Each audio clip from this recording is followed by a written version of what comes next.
Yo, what up, what up? This is your boy King series straight from Busy Home Beats, and I'm going to show you how I mix this gospel beat over here. A beat with a tempo of 80, so it is very low tempo beat.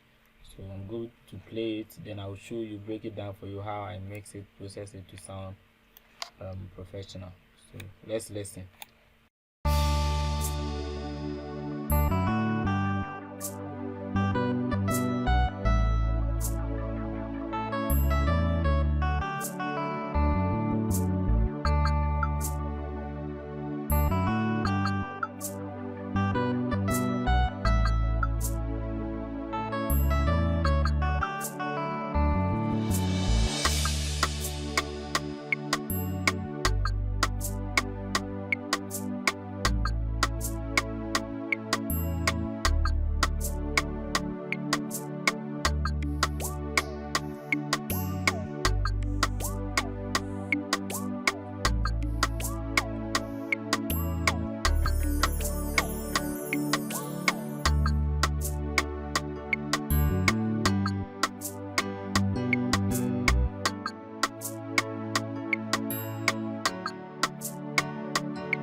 Okay, so that's all the beat. I think it's just a repetition and just putting in one or two things inside. So I made the beat my own self. We are not done recording and everything, but so let me just show you how I mix it.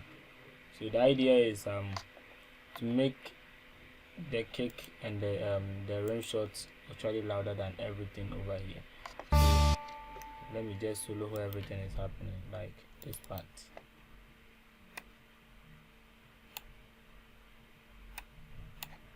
Yeah, so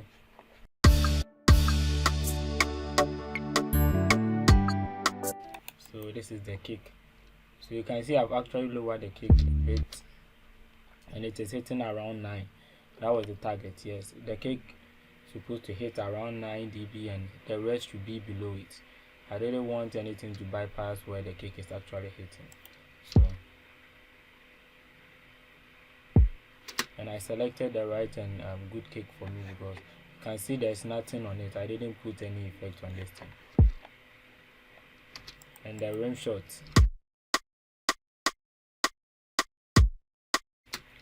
to around 12 dB. It shouldn't be around this place. You get it. The kick is the loudest one.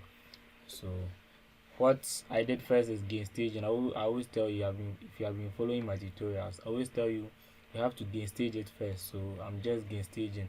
I didn't actually put too many effects on it. The ones that I put effect on it are the plugin that came with FL Studio. Their sounds isn't actually sounding really right, so I had to put some effect to make sure it's sounding nice and good for me. So we'll get there. You see how I did everything.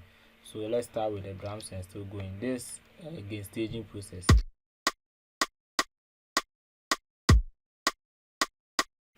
And I added some percussions to it.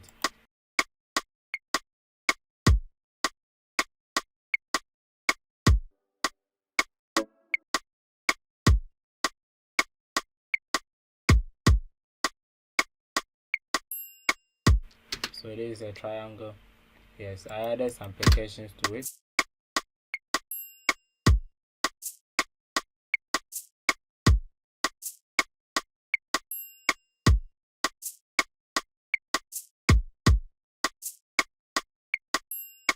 And this guys over here, so you can see these ones. I actually, let me just bring them to the side.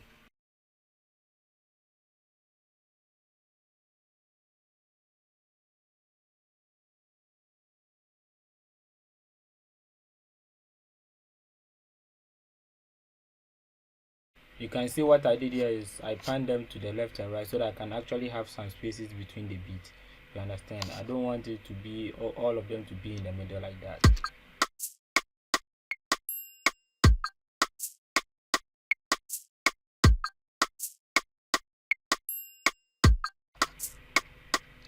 Yeah, so after this, then my bass, what I did on the bass is just to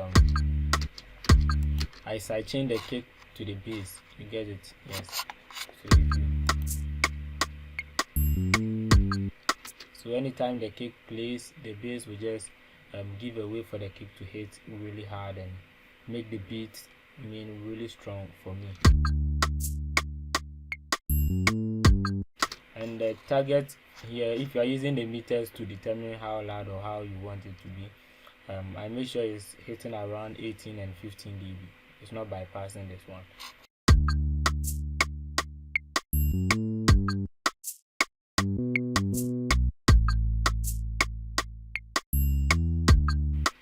So that was the target, right?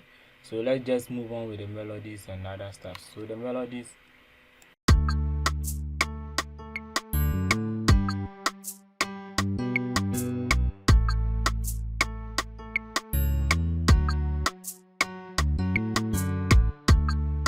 I didn't do anything to it. So, and this one. So this strings, what I did on it is I just wanted it to be stereo. I wanted it to be wide. You get it? So that this melody here can actually fit in the spaces over there. So that this one can actually occupy some other spaces too. So the strings, what I did here, if you look down here, I separated it. I gave it stereo separation of about 50%. You get it? Yes, 50%. So that I can get. You can just put stereo imager or stereo enhancer on it just to get that one too. You have so many ways of making your sound stereo. So I wanted to get this wide sounds. That's why I used this one from FL Studio. I like the way it sounded. That's why I left it like that. So with this on it, this I sound. Well, let me just put it to normal so that after that I'll just bring it back and see how it sounds.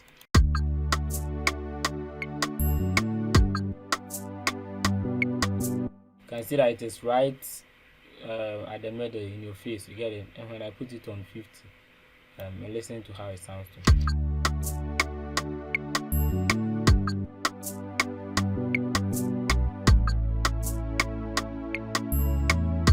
Now it is spreading, right? Yes, let's put the other melodies to inside.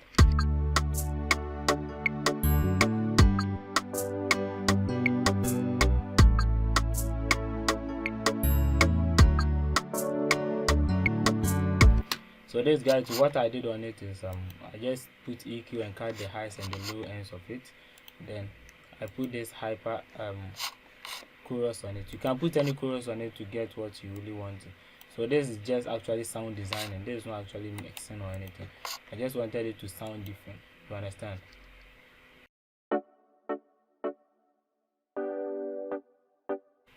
So if I take the EQ and the chorus effect from it, this is how it sounds originally.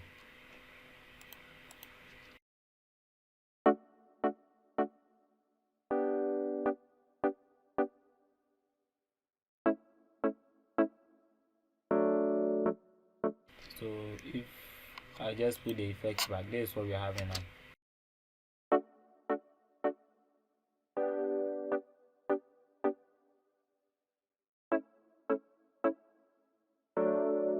It widens it and also makes it, give it some spaces between for the other frequencies to actually come inside, if you understand what I'm talking about. So let's continue with the other melodies too.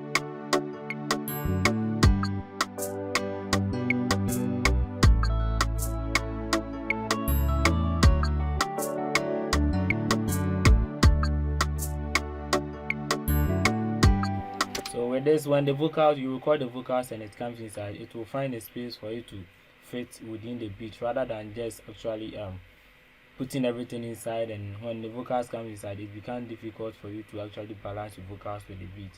So make sure you know how to pan and actually put reverb on it to give it spaces for the other frequencies to also have spaces inside, and so that when you record the vocals it will be able to fit into the beat rather than playing a nice beat, putting so many melodies, and when you try to record it becomes hard for you to make your vocals cut through the mix for you. So understand. And this one too, what I did on it is actually put a reverb on it so that it will be sounded like it's happening in the background or something like that, but it's actually inside the beat. And I put a delay on it. This one is just a normal sound designing to occupy some spaces. So beat making and mixing is much more cleaning things and letting some frequencies also have some spaces around it. Get some spaces around your mix and fill it whenever the vocals is actually recorded.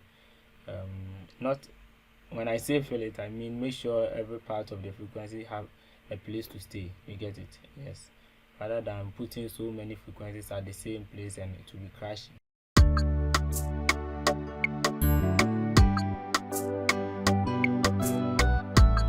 Some people will just take this thing right from here and bring it way up because they want to hear everything, and it will be just disturbing you.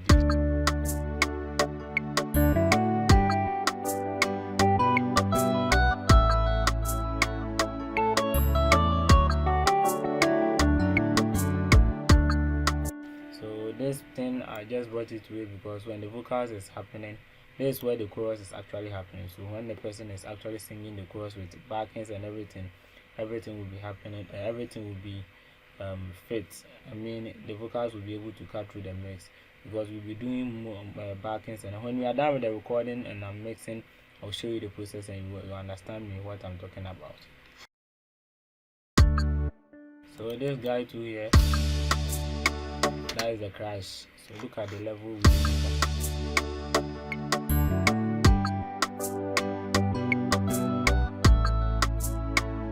So let's move on to the other sound that is actually not happening at the chorus side.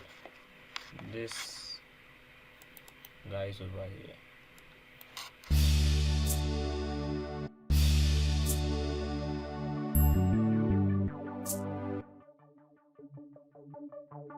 So this is just an arpeggio from a plugin in FL Studio.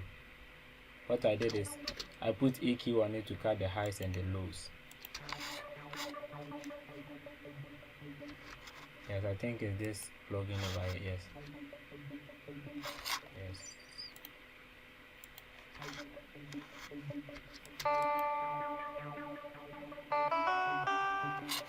So this guy, what I did is I put EQ, fruity phaser, and a reverb on it for the intro.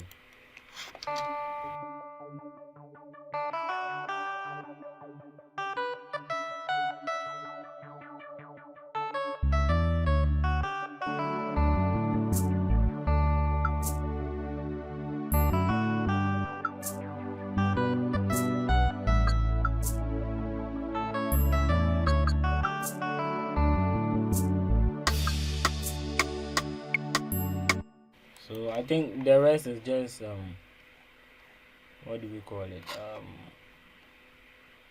Transitions and rows. So the row, I made this row myself. Where is it? Let me just play it. Okay, I think.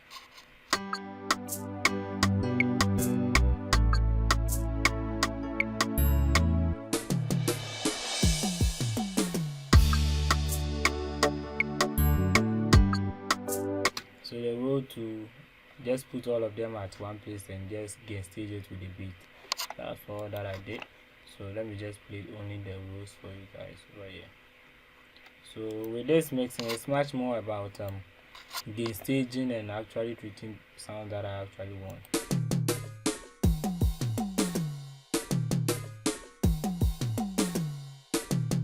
Yes, and it sounds cool for me.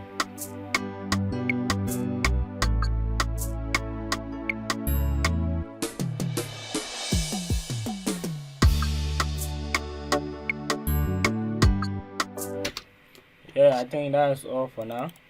Whatever you want us to do, if you want me to mix beats right from scratch, you can comment down there and you just go ahead. Vocals right from scratch, you go ahead and do that. So this is your boy Kinsey, straight from Beautiful Beats. Like, comment and share. Thank you for watching. Yes, and I'm out.